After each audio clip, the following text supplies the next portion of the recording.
Thank you for joining it.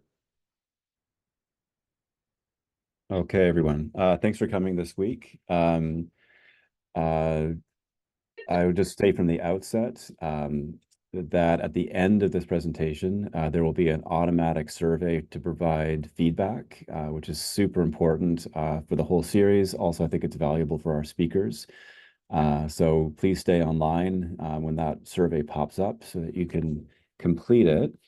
And at this point, I'd like to introduce Tori as the speaker for this month, and I just sort of position sort of how this topic was sort of introduced into this series. This whole research methodology series is really focused on how to plan and conduct a clinical trial. That's sort of our main focus here in terms of choosing the right patient populations, framing the hypothesis, enrolling, doing your data analysis and that kind of thing.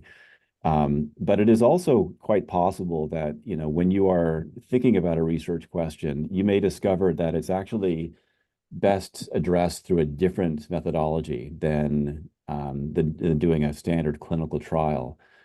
Some of those other methodologies, are in the area of quality improvement research, and there's a lot of resources out there on how to go about that. And I think many people in the Canadian Transfusion Trials Group have some exposure to that type of methodology.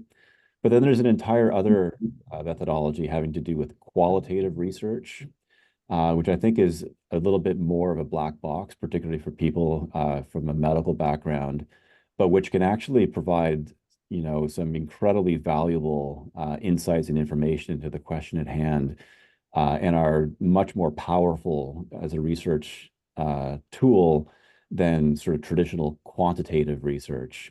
And when I went looking for someone to speak on this topic this year, I came across Tori, who is not somebody that I know all that well, but when I read about her own research journey, how she sort of explored, I thought she might actually be the perfect person to speak to this group because she comes from the same sort of background I think that many of us have.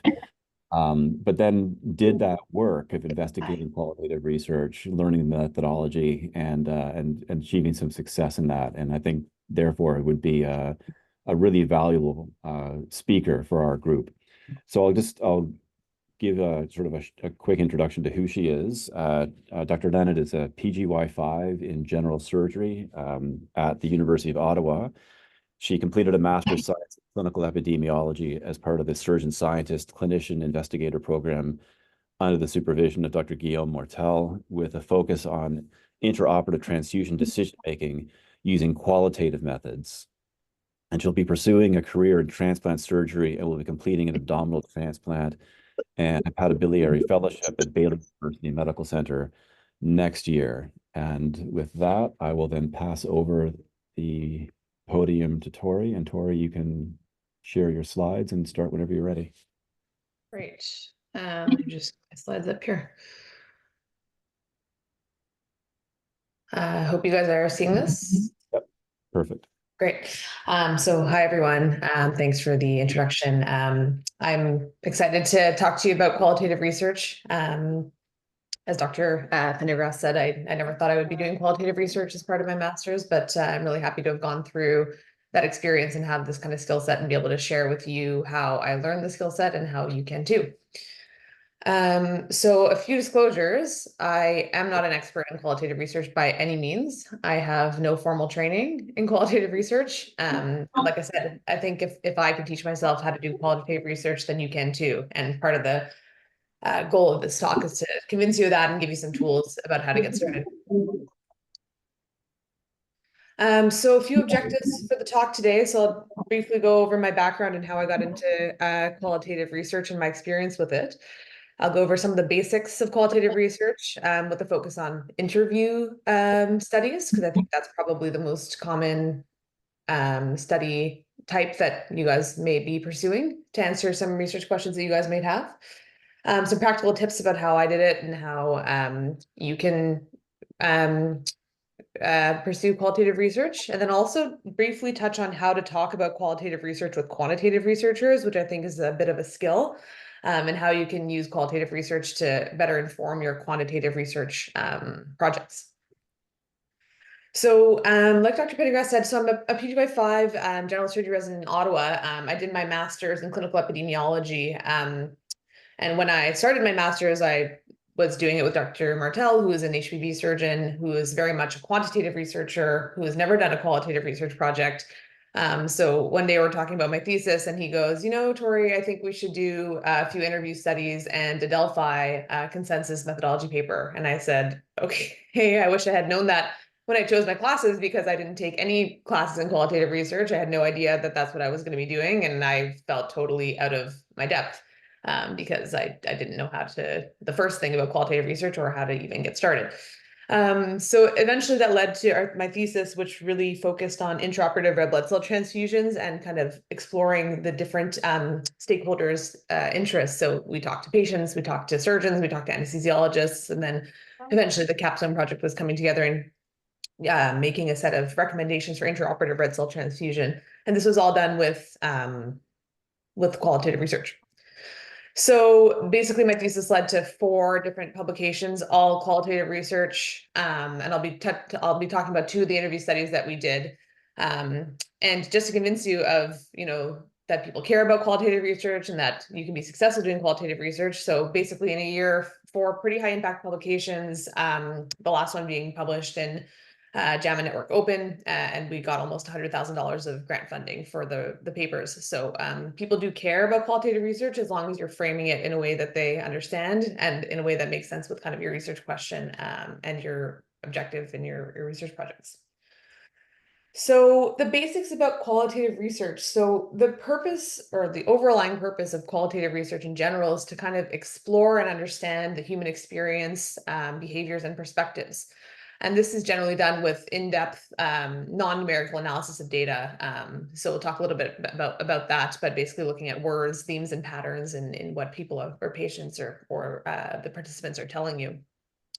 There's various kind of different data collection methods, interviews, focus groups, case studies, surveys. But the one we're going to be focusing on today is our interview studies, because I think, again, it's a very good research methodology to answer a lot of research questions that you guys might have. And like I said, can be leveraged and used to better inform the design of quantitative research. And I'll talk about how we did that. So like I said, the data that you get from qualitative research is very different than quantitative research, right? So you're doing interviews, you get a transcript, and then you have to find themes in the transcript and code for recurring patterns and to kind of come up with a narrative analysis for a paper. And that's very different than quantitative research, where there's a very, set out, like, these are the methods, this is the sample size. Like, it's very different. It's a very different way of thinking about the data and thinking about the objective of your research.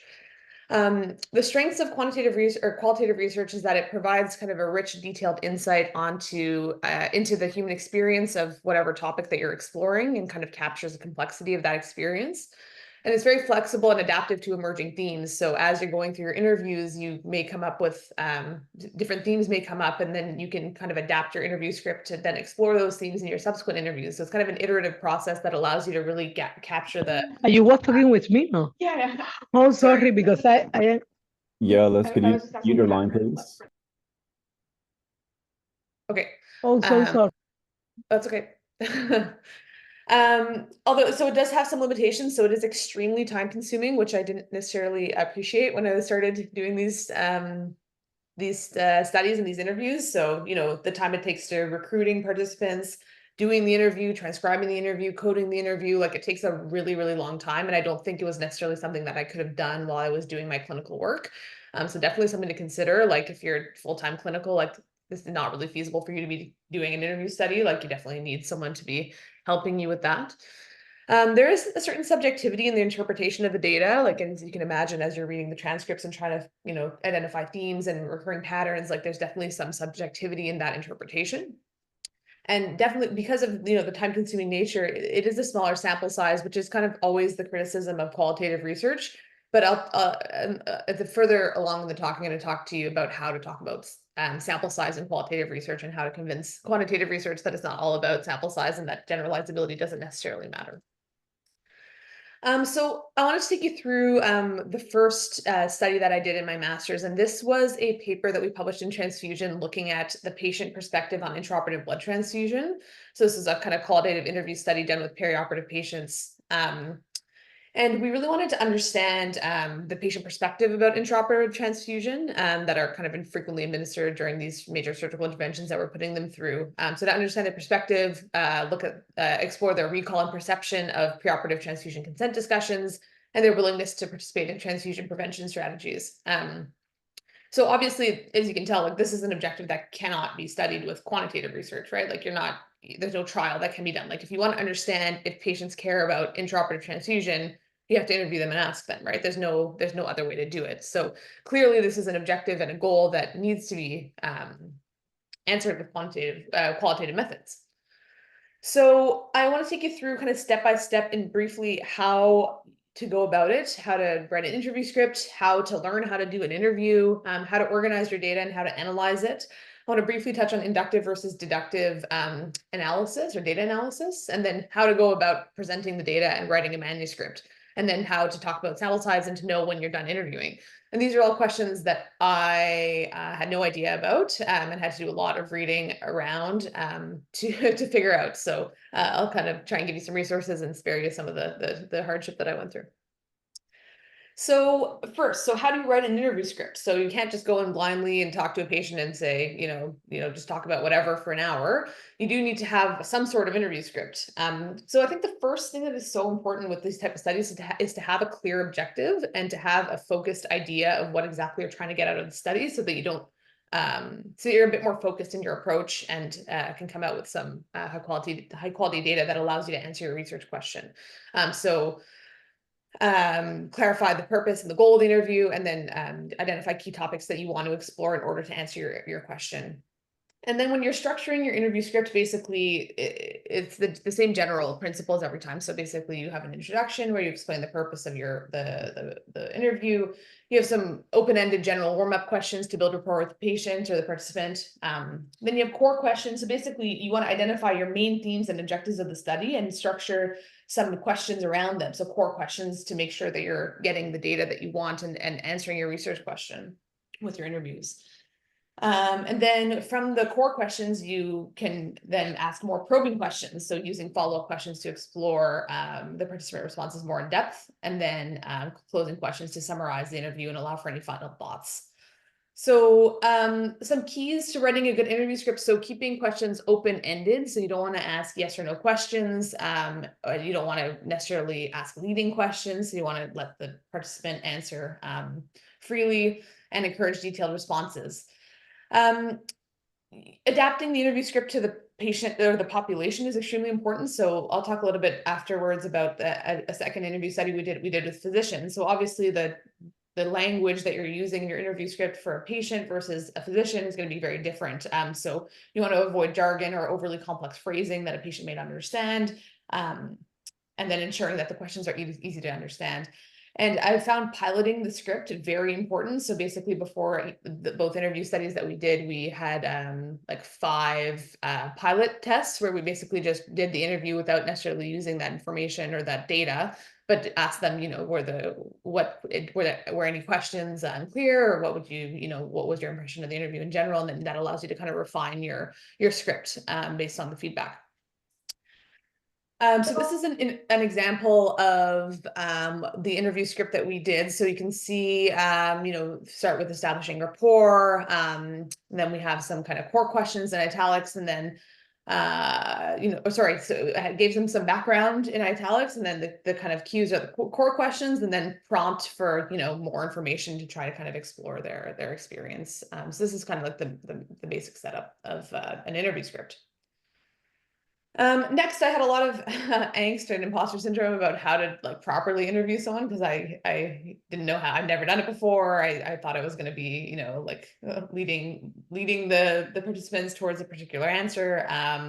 So I found this book very illuminating and helpful. So basically, it's just it's called Learning the Craft of Qualitative Research Interviewing, and it kind of gives you some tips about proper interviewing technique and kind of allows you to check your own biases and make sure that you're not leading the data in any one way based on your personal opinions. So a couple tips for proper interview techniques. So obviously active listening and focusing on their responses. It's always very tempting to kind of interrupt or ask another question, but really kind of avoiding doing that, avoiding rushing the participant. Asking follow-up questions to dig deeper into the responses. So those are kind of those probing questions. And just because you have an interview script doesn't mean you can't go off script. So you can always, if someone brings up something that's not on your script, you can always kind of be flexible and allow for natural kind of conversation flow and adjust your questions based on the participants' responses. So, tell me more about that. What do you mean by that, to kind of clarify? Obviously neutrality and non-judgment is important. So if you want them to be honest and feel comfortable giving their honest perspective and experience, then you need to kind of keep neutral and non-judgmental, and avoid giving your own opinion or influencing the responses as much as you can. So always kind of self-reflecting on how you're interacting with the interviewee and if you may be influencing their responses or trying to lead them in a certain way. Giving the patients or the participants time to think and respond, and using silence to allow deeper reflection, and trying to build rapport at the beginning of the interview to allow that, or to make them feel comfortable in the environment. And obviously not starting with, the sensitive questions at the beginning, to allow them to kind of feel comfortable enough to be honest and explore their honest experience.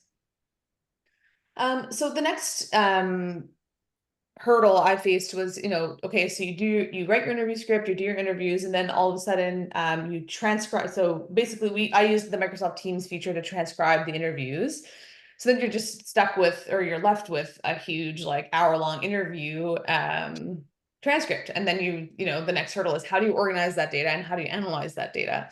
So there's a fantastic program called NVivo, which is widely used by qualitative researchers, that you guys have access through many universities. I was able to access it through University of Ottawa. I think most academic institutions will have access to it. So basically, it's a qualitative analysis software that allows you to organize and code your data. So it allows you to import your transcripts, and then basically, as you're reading through your transcripts, you're able to kind of code individual snippets of the transcript, and then kind of cross-reference that across your different interviews. So that's super, super, super helpful when you are then going to analyze your data.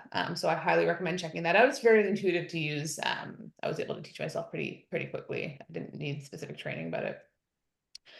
And then, so how do you analyze that data? So now you've kind of imported all your data into NVivo, you're ready to go, and then you're stuck with, well, how do I make sense of any of this, and how do I organize the data in a way that I can present it in a manuscript and have people care about the responses?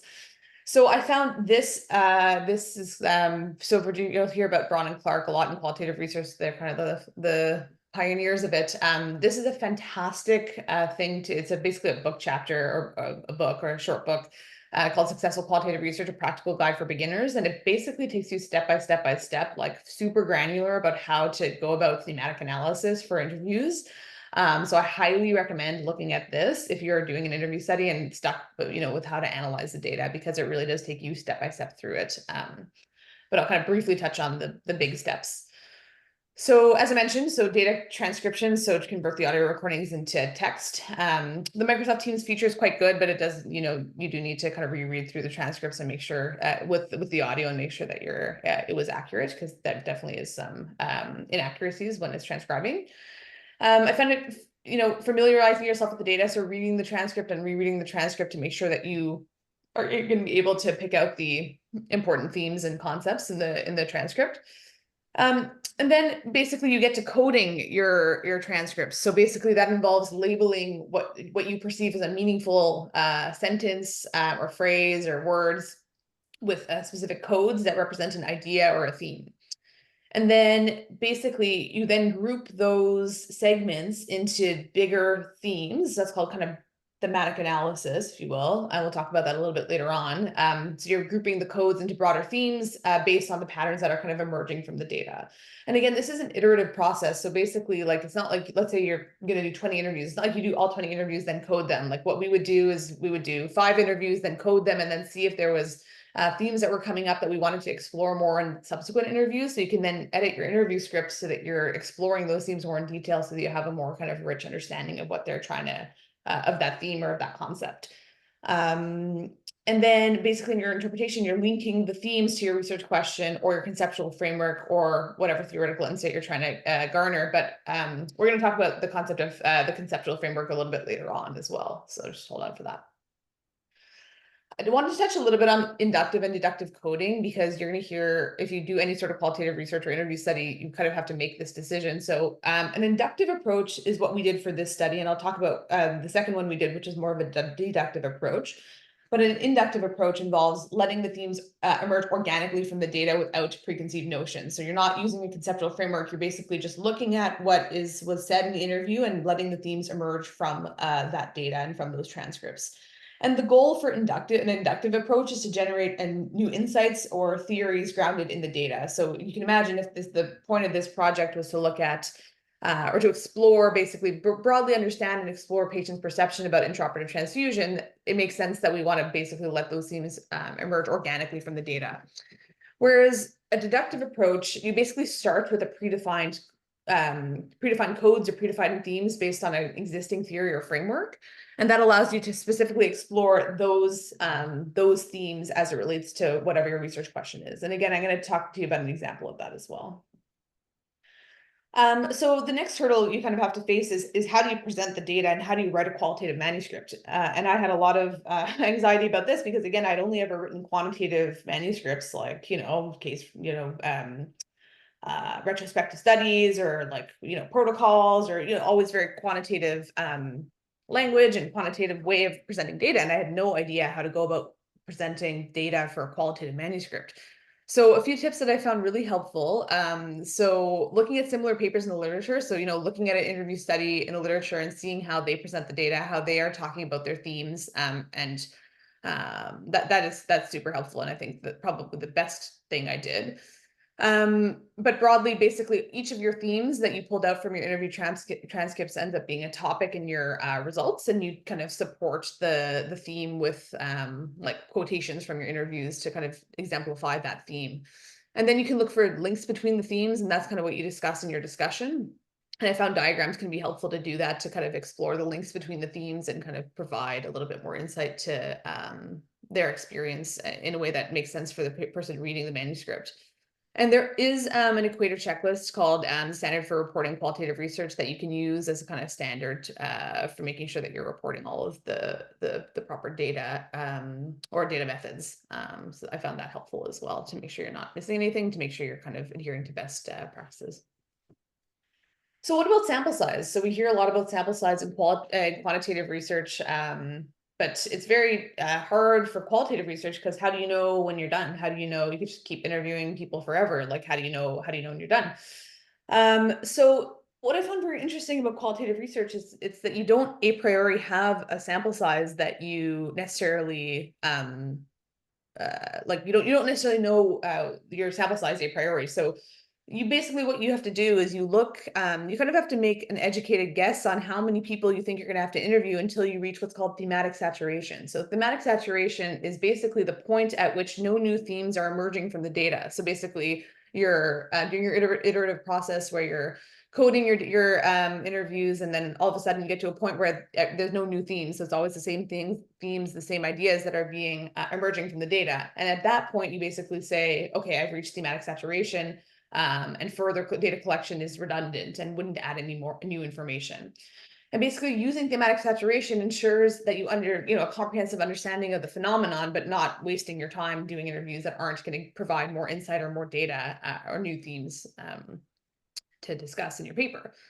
And so basically what we did, and your sample size ultimately will depend on how variable the interview subjects are and how variable their experiences are. So for example, when you look at, intraoperative transfusion, there's not a huge variability in how patients are going to think about intraoperative transfusion. So your sample size can probably be fairly limited, and that will allow you to reach thematic saturation pretty quickly. Versus if you're trying to capture a super wide variability of interview subjects, if you're interviewing, physicians and patients and this and that, obviously your sample size is going to have to be a lot bigger if you're trying to capture a broader variability of experiences.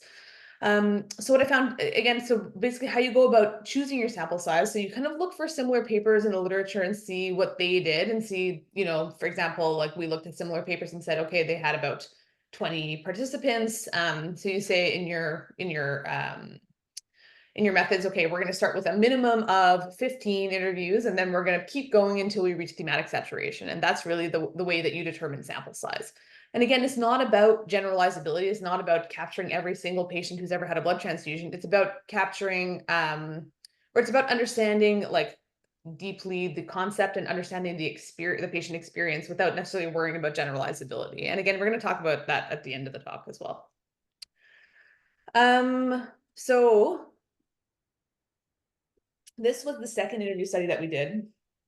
It was called Understanding Intraoperative Transfusion Decision-Making Variability, a Qualitative Study. It was published in Transfusion Medicine Reviews. And basically, this was a paper that with the objective of understanding the behavioral factors that influenced intraoperative transfusion decision-making. So to do this, we interviewed 3 groups. So we interviewed hematologists, we interviewed we actually only interviewed surgeons and anesthesiologists. So already we're interviewing 2 different groups. So you can imagine that the sample size, because we're trying to explore 2 different perspectives and capture a greater variability of perspectives, the sample size for this paper had to be larger than the previous one, where we were kind of capturing a more narrow experience. And the reason I want to talk to you about this paper was because we used a conceptual framework for this paper and used deductive coding, whereas the previous one was really more of an inductive approach. So what is a conceptual framework? So a conceptual framework is basically a structured model that outlines key concepts and the relationship within a research study question.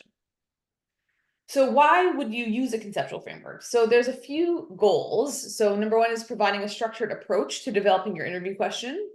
It helps identify key themes and variables to explore. And that, again, that's a deductive approach. So you're coming in with themes that you know that you want to explore, versus an inductive approach is when you basically let the themes kind of come out from the data. It ensures all relevant aspects of the research problem are being addressed and reduces the risk of missing important topics. And then it actually really facilitates coding and thematic analysis, because basically you already know what themes that you're wanting to explore. You base your interview guide around those themes, and then you conduct your interviews like pretty systematically. Okay, like this is theme 1, this is theme 2, this is theme 3, and you're asking questions that you know are related to those themes. So then by the time you're going to analyze your data, it's already kind of organized for you. So it really makes it a lot easier to code versus an inductive coding, I found. So for this paper, we basically use the theoretical domains framework, which some of you may have heard of. So basically, this is a framework that describes a range of potential mediators that are called the theoretical domains of behavioral change that relate to a clinical action. So basically, you're exploring like all the different factors that will influence a behavior. So for example, like the behavior in this project was looking at what would make someone do or perform or administer an intraoperative transfusion, and what are the mediators of that behavior. So basically, you kind of look at each mediator is like a theme, and then you ask questions about those themes and how that relates to behavior, which is intraoperative transfusion. And this kind of framework is used to design interventions to enhance healthcare practice. So basically, if you find that one mediator is like a super strong thing that influences behavior change, then you can kind of target that to then design interventions to enhance healthcare practice. So this is kind of one way that you can use an interview study to identify things that can then be used to conduct further, like more quantitative studies. So you say, okay, like this, for example, so intraoperative transfusion, we looked at like social influences. So like, is peer pressure going to change the way that you, like, are you worried about like other people judging you for under transfusing or something like that? Like, and if you find that social influences is like a big driver of behavior, then maybe you can design an intervention about social influences and about peer pressure and about interactions between physicians in order to kind of minimize intraoperative transfusion variability. So this is just an example of how qualitative research can then be used to inform future studies. So these are kind of just an example. This is the theoretical domains framework. So you can see each of these domains is a paragraph, right? So, or each of them, and also you kind of you organize your interview based on these concepts. So you make questions about each of the domains, and then you ask the questions to the participant, and then you're able to code your data in a super clear way and present the data in a clear way as well in your manuscript, which I thought was a lot easier in some ways than the previous study. So for example, here, just like, so one of the domains is a belief about consequences. So does your belief about the morbidity or the advantages or disadvantages of transfusion influence your behavior? So we found that there was a wide variation in the opinions about the consequences of transfusion versus anemia, but that participants felt that transfusions did lead to some short and long-term morbidity. And so you can say, like, this is an example quote. So I think there are a lot of studies to support the risks associated with transfusions. This is just a way that, just an example of, using the domain and then presenting the general feelings about the domain, and then a supporting quote. And this is kind of how you kind of structure how you present the data in a manuscript. So I want to move on to a few practical tips that I found really helpful when thinking about qualitative research and conducting qualitative research. So the first thing, finding local experts, I think, is so important. So this is Dr. Andrea Patey, who is a fantastic qualitative researcher who works at Queen's, I believe, and the University of Ottawa. And basically, she's an expert in the theoretical domains framework approach, and she was super helpful and invaluable in helping me with a couple of these projects. So, and I think at a lot of institutions, there's fantastic qualitative researchers that you can connect with that are super happy to help you and collaborate on research. So I think that's really important. And then you could I would send her emails being like, am I doing this right? Like, if this makes sense, like, can you review this and give me some feedback? So I think that was really, really helpful. And she put on, and the University of Ottawa does put on kind of workshops about different qualitative methods that were kind of freely accessible that you can explore as well if you're interested. Again, finding similar papers in the literature, I think the single most important thing or the single most helpful thing that I did, because it really just gives you a background about how to present this data for people who have no idea how to present this data because we've never done it before. And so I thought that was a really useful thing that I did. And again, reiterating, starting with a clear objective, like, it's really easy to get lost in qualitative research and just kind of, end up with a bunch of data that you don't know how to interpret, and that doesn't necessarily answer what you were hoping, what your research question was. So starting with a really clear objective and a focused objective, and making sure that you're choosing the right methodology to answer that question. Okay, so I'm getting to the end of my talk here, but I wanted to finish about on how to talk about qualitative research with quantitative researchers. So basically my whole thesis advisory committee were all quantitative researchers, and obviously the people who I was defending my thesis to were quantitative researchers. So, well, with some expertise in qualitative research, but I did feel like I had to kind of justify qualitative research to them, and a lot of the questions that they were asking me were kind of with a quantitative lens. So I think, firstly, highlighting different goals. So really the goal of quantitative research is focusing on measurement and generalizability and statistical significance, whereas qualitative research, really the goal is to understand experience, perspective, and context in depth, right? So you can see that not the questions that you can answer with quantitative research cannot be answered with qualitative research, and vice versa, right? So they both have different goals and different roles, okay? And those are complementary, not competing. So, emphasizing how qualitative research complements quantitative research. So basically understanding the why and the how behind the numbers. And it does provide a really detailed and rich data that enhances your understanding of complex phenomena that cannot be explored with quantitative research. Again, so we kind of touched on this a little bit, but depth over breadth. So, really understanding the nuanced insights that large-scale quantitative data might miss. And it's useful for exploring new areas, generating hypothesis, or explaining unexpected quantitative findings. To touch on sample size again, so again, in qualitative research, it's really about quality, not quantity. So it's really the depth of information that you're getting from the participant that is more important than having like a huge number of interviews. So basically making sure that you're asking the right questions, understanding their experiences, and getting the richness of the data is much more important than the quantity of interviews you're doing. We talked about thematic saturation. So, explaining that sample size is generally sufficient when you feel that no new themes or insights are emerging from the data. So explaining that as a concept, I found it took me a while to really understand, but I felt kind of essential to explain to quantitative researchers, like, okay, like, why didn't you have an a priori sample size, and like, what happened? It's not about that. It's more about is it futile to keep going when we know that no new themes are emerging from the data? And kind of understanding that qualitative research seeks richness of data rather than representativeness. So it's not about generalizability. It's really about understanding like the participant's perspective and experience through whatever phenomena you're trying to study. I found even when I started qualitative research, I felt like that the quantitative research is very rigorous. There's the methodology is very rigorous to some extent, whereas qualitative research, it felt a bit more subjective. But there is kind of a method to qualitative research that people feel very strongly about, that you can read about forever. But basically, how when you're talking about qualitative research with quantitative researchers, it's important to highlight that there are systematic methods that are using qualitative research, for example, coding, thematic analysis, and thematic saturation, etc., and emphasizing the transparency and reflexivity in data collection and interpretation. So, emphasizing that you're, staying objective and you're not asking leading questions, and etc. So there are definitely rigorous methods in qualitative research, the same way there are in quantitative research. So it's not just like loosey-goosey, you do whatever you want and you get whatever conclusions you want from the data. There's definitely a method and in qualitative research. And then convincing them of applicability in healthcare. So the qualitative insights can inform patient care policy and improve the design of quantitative studies.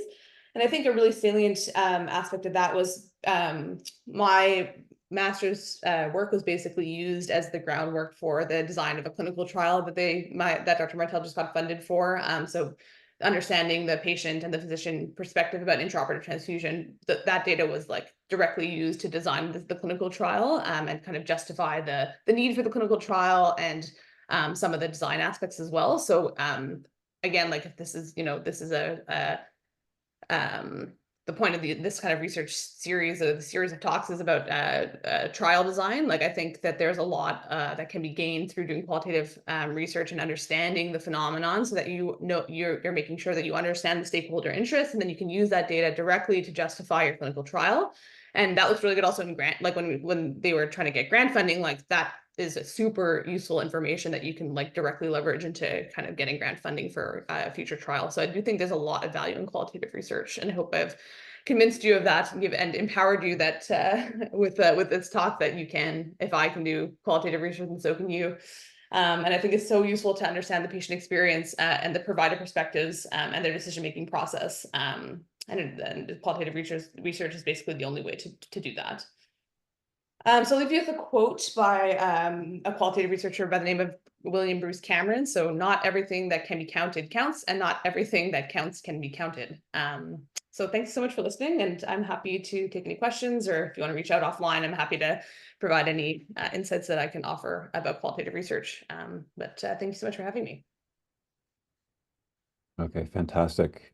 Tori, that was and I was thinking about the kind of talk we wanted today.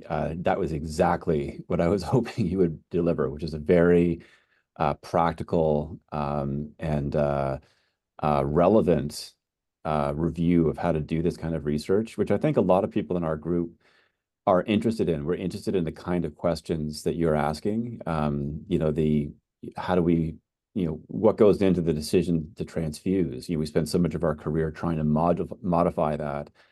But I think a lot of the problem is that we don't really understand what we're studying before before we design our interventions. We need to understand it better. So I think that was really helpful. I have a whole bunch of questions, but before I ask them, I'll just open up to the audience. Does anybody have any questions or comments for Tori on her talk? It's Sylvia. I'm sorry, I can't figure out how to raise my hand in this updated version here. But so I'm essentially a patient representative, and I have been interviewed numerous times for different types of things over the many years that I've been involved in patient advocacy.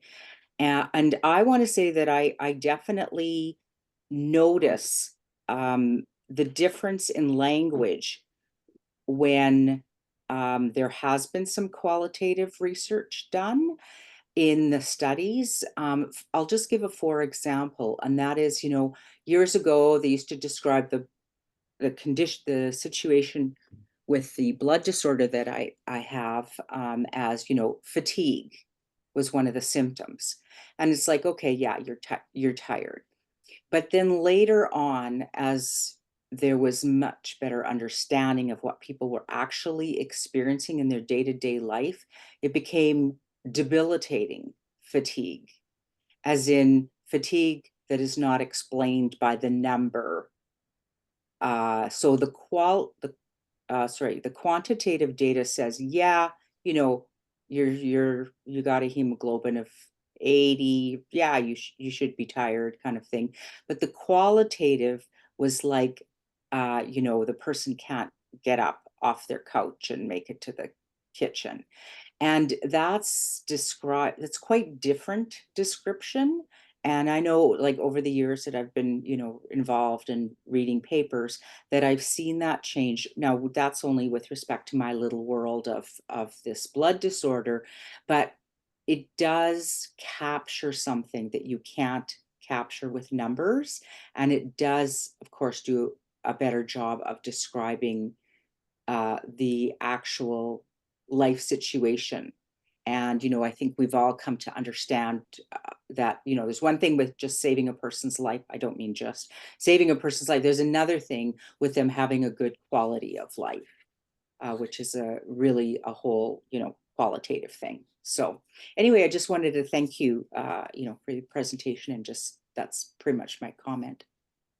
Yeah, thank you. Yeah, no, we worked, especially in that first study, we worked with patient partners to develop the interview script, and again, use the data that we got from that interview study to, like, directly in the clinical trial design and stuff like that. So I think, again, super valuable at understanding the patient experience, and that was a really good learning experience for me, working with patient partners and making sure that we were kind of capturing their perspectives and integrating into research design. And I think more and more like, even grant funders are looking for that. So it's a really good skill set to develop. Yeah. Yeah, I think that's really valuable, Sylvia, that you've been on the receiving end of both quantitative and qualitative research, and the qualitative research you felt got you more accurately than the quantitative. I think that's a really important perspective for researchers to be aware. Like, if the subject feels that they were better understood by one methodology, then that's a pretty strong endorsement. Anybody else have any other questions or comments?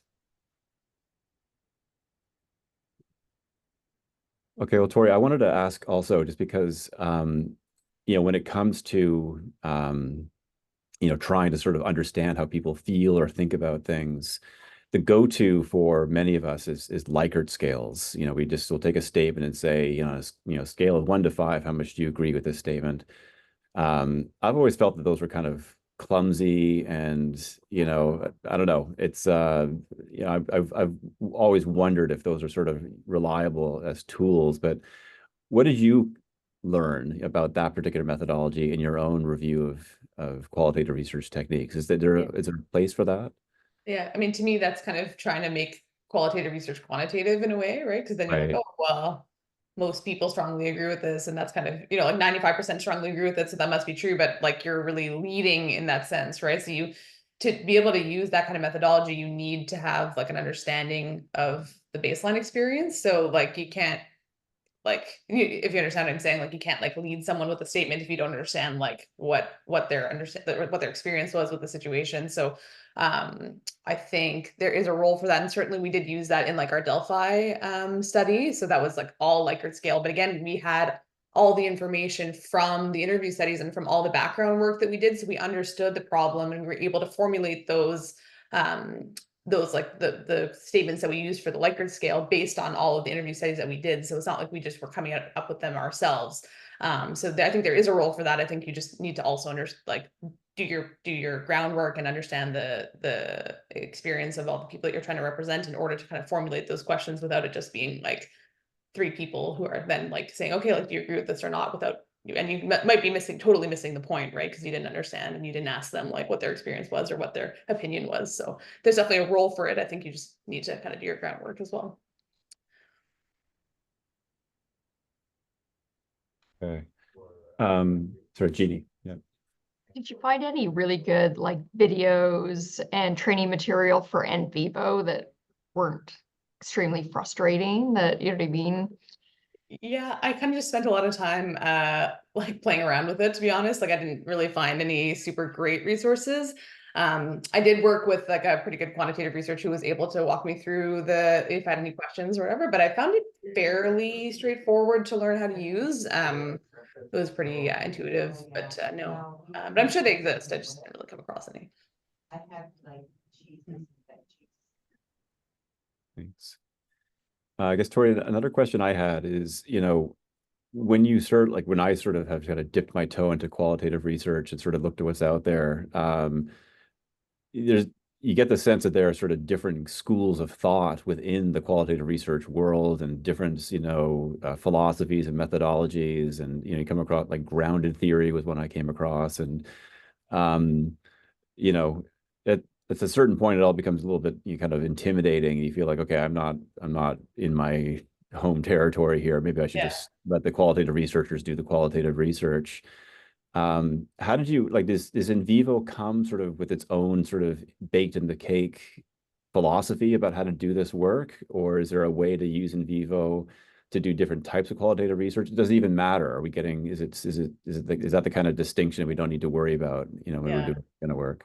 It's a great question. I felt like that every day in my master's. Like, I'm so out of my depth. I don't understand what grounded theory is. Like, even going through the equator checklist of like things, I'm like, I don't understand like these words. Like, I didn't even think about this. Like, so it's a lot of just like trying to learn and as you're going. No, in vivo is really just a software that lets you like code data however like free form. So it doesn't really like, if you're using a conceptual framework, then you have to kind of input that, like you have to code your data based on that conceptual framework. So it's not something that is embedded into the program.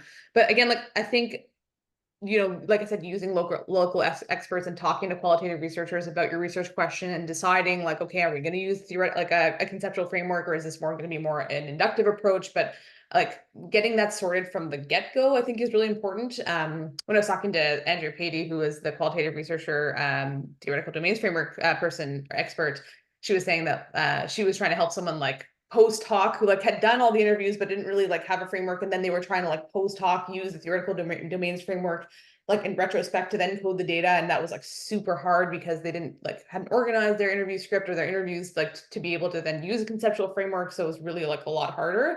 So I think again, having a super clear question and choosing the right methodology to answer that question, and then discussing that with a qualitative researcher, I think is like the best thing that you can do, and that allows you to be really focused in what your research question is, and then how you're going to present it and how you're going to analyze your data. Yeah.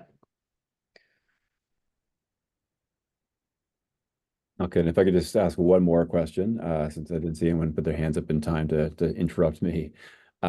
Very impressed with the journals you were publishing in. Like I think we would all kill to get publications in those journals. Did you feel like the reviewers, were understood the material you were sending them? Did they give you useful feedback? What was your whole experience in sort of like the whole manuscript submission process? Yeah, variable, I would say. Some of them really got it, some of them really didn't. And you can tell who's a qualitative researcher who has experience in that field very clearly based on their feedback. And some of them, it just like doesn't make sense. Like I cannot address that. Like that is not part of qualitative research at some points. But it was hard to find reviewers for a lot of them. Like a lot of these, like especially I think that transfusion medicine reviews one took like over 6 months to find reviewers, just because it's really hard to find people with expertise in this. So I would say again, like very variable, and it's very clear who like knows how to talk about qualitative research and who doesn't. So yeah, it was a kind of mixed bag. And if you got qualitative researchers reviewing your manuscript, that was generally a good thing. You didn't feel that they were like ripping In it apart. general. Yeah. But obviously like then they're kind of nitpicking like the things that I don't necessarily understand. And that's when you kind of have to go back to your experts and say like, okay, like how do I justify this choice in the methodology? But I think we had a lot of the groundwork was done with our grant application. So like we had thought really in depth about a lot of the methodological choices, which I think really, really helped me because we had to like really justify everything in the grant. And then by the time we got to the review, it's like, okay, well, this is why we did it. And that's why we made that choice. And that was kind of a well-informed choice. But yeah, it's kind of a blessing and a curse because quantitative researchers are just like, oh, this is a cool paper. And yeah, we'd love to publish it. But then the qualitative researchers are really pushing you on your methodology. So yeah, kind of careful what you wish for, but yeah. Okay. Yeah. All right. Well, listen, if there are no other questions or comments, we can wrap it up. I would just again remind everybody to please stay online to complete the feedback survey. Really useful for us. It's our own qualitative research in a sense. And Tori, I hope we have a chance to collaborate with you in the future. I see you have been working with some big names in the transfusion medicine research world here in Canada. So looking forward to having you collaborate with some other people as well in this country. So we can wrap it up at that point. Just a reminder that the next talk will be on November 21st. That will be Deb Siegel, also from Ottawa, discussing explanatory versus pragmatic trial design. Okay, thanks very much, everyone.